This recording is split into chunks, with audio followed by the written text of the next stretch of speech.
Hello. So today our read aloud is about Medgar Evers, who was a leader of the civil rights movement, just like Martin Luther King Jr. and Malcolm X. And we usually hear more, especially about obviously Martin Luther King Jr. But Medgar Evers was a very key player in the civil rights movement, and he too was assassinated. And for some reason, he doesn't get as much credit as MLK or even Malcolm X. So we're going to learn about him today. All right, the book is a little funky, so the way it shows up on my Kindle, so bear with me if we have issues. Okay. So we see two girls here. Oh, there we go. Alexis, why are you crawling on the floor? Renee asked her big sister. Get on the floor and crawl with me to the bathroom, Alexis told Renee. What? Renee asked. Just do it, Alexis told her. When they made it to the bathroom, Alexis said, let's get in the tub. Is this some type of tornado drill? Renee asked as they sat in the tub.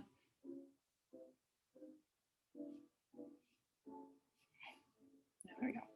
No, but it's just as important, Alexis said. After sitting in the tub for about 2 minutes, Alexis stepped into the floor and turned and looked at Renee. Why did we do that? Renee asked.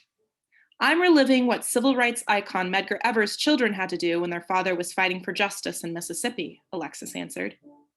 I don't understand, Renee said. So they are sitting in the tub.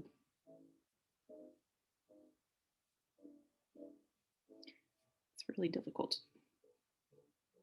Here's another picture. I don't think we skipped one, did we? Sorry. This is what I mean. Okay, so that's page 6, page 7, page 8. We've got another illustration here. A classroom. Okay, I'm on page 9. So children in a classroom, learning about Medgar Evers. Okay. We've been studying Mr. Evers in history class. He fought for human rights, civil rights, Alexis responded.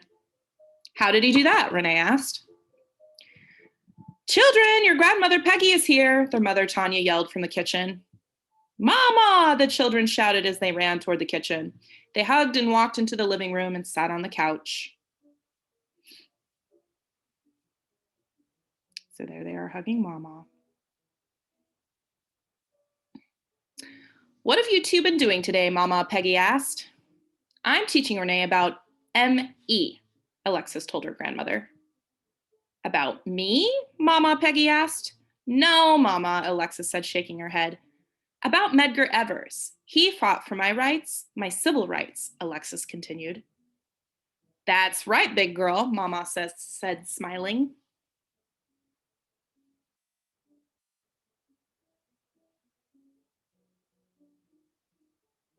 How, Mama? Renee asked. To understand, we have to go back to Medgar Evers' childhood.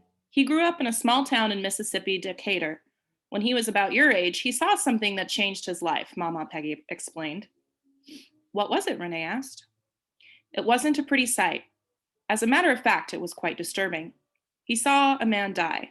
The man died simply because of the color of his skin, Mama Peggy continued. Or more accurately, he died because of racism. So there's Decatur, Mississippi, Alabama, Georgia. There in the south, and then we can see a little bit. Here's Louisiana to the left. Can't really point, and then Florida's down here. All right. What color was his skin? Renee asked. The man was black. The people who killed him were white. Back in the 1930s, Mississippians and people of color were treated differently because of their melanin, their grandmother told them. Melanin? What's melanin? Both girls asked. Melanin is a dark brown to black pigmentation. It determines the color of your hair, your eyes, and your skin, Mama explained. Put your hand beside mine. Your hand is a light brown. My hand is a dark brown. That's because I have more melanin in my skin, Mama continued. My hair is dark brown. Alexis's hair is sandy brown. Your hair is black. Are you saying that's because of melanin too? Renee asked. Exactly, Mama Peggy responded. What happened after he saw the man die? Renee asked. He couldn't forget what he saw. There's Medgar Evers. When he was 16 years old, he enlisted in the military, Mama told the girls. Didn't our pawpaw, Tommy, enlist in the army? Alexis asked her grandmother. Yes. Medgar went to Europe while he served in the military. While there, he noticed Europeans treated people the same regardless of the color of their skin. When Medgar returned home to Mississippi, it wasn't like that. Mississippians and other Southerners still treated people differently, Mama Peggy told them. There we go. So these signs here, it says no blacks, race mixing is wrong, stop the race mixing now. So these are some of the things that people said in the 50s, protesting anyone who was trying to advocate for the ending of segregation, the ending of separating people based on white versus black. Oh, this sign here, it says race mixing is, we can guess that that says communism. That was also something that was a word that gets thrown a lot around. It's what we call propaganda, to instill fear about something that, you know, if people were to desegregate, then it would be scary and all kinds of bad things would happen. So a lot of fear was used to keep people from wanting change. And that tactic is still used today, unfortunately, because it's very effective. All right. He tried to go to the University of Mississippi, but they wouldn't let him attend the school because of his skin color, Mama continued. You mean because he was black, Alexis said. That's right, dear.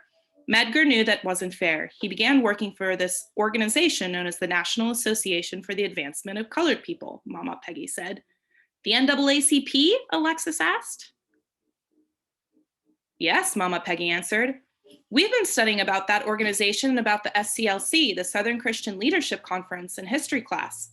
While in history class last week, we learned that a woman named Murley was the first female to lead the NAACP, Alexis told her grandmother and Renee. That's right. Murley Evers was Medgar Evers' wife, Mama commented. Really? Alexis asked. Come on. Yeah. Here we go. There's Medgar Evers at the NAACP. It says NAACP does the job. Join now. Register to vote. So, okay.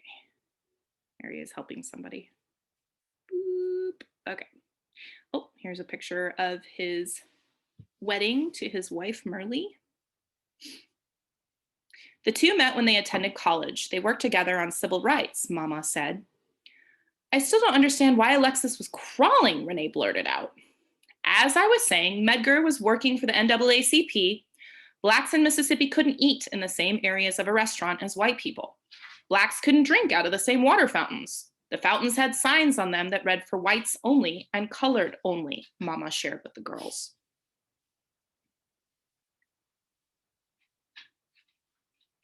You mean like the water fountains we use at school, Renee asked. Very similar, the grandmother explained.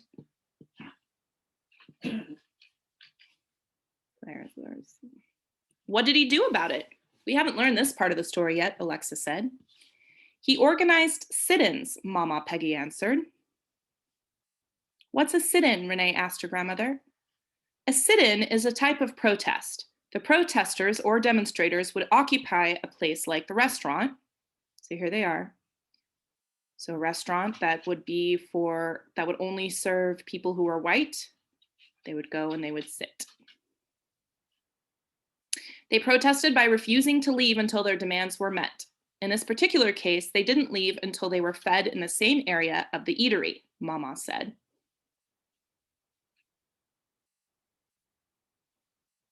So here we see an image of Colin Kaepernick,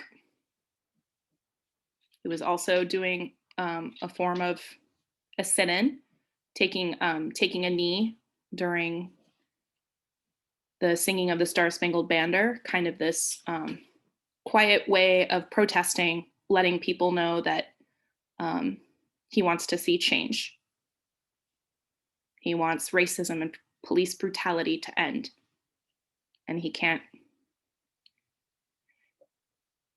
taking that knee during the singing of the national anthem, that national anthem that's supposed to be a song that represents equality for all people, when really, in fact, it doesn't. Okay, 33. We saw a sit-in counter at the National Civil Rights Museum in Memphis, Alexis said. Don't you remember? She asked her sister. They were taking a knee like that famous quarterback Colin.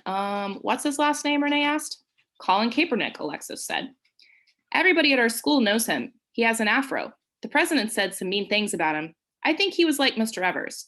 He was trying to bring attention to something that was happening in Black communities.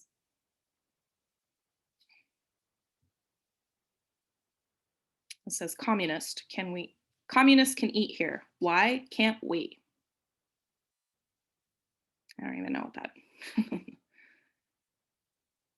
This store integrates your money but segregates you. So that's talking about, so the store is taking both money from both Black and white people, but yet they're segregating and keeping them separate.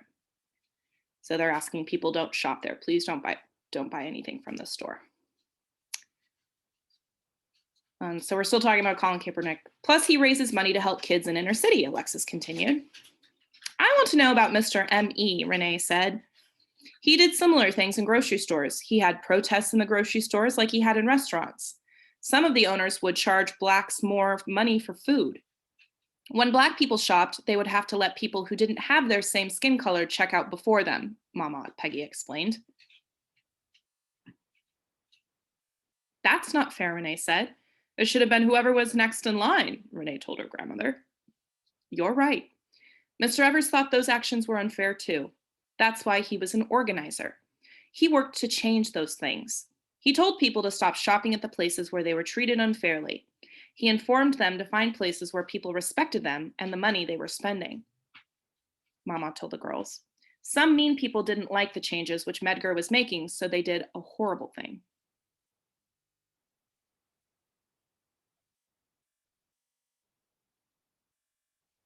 That's his house.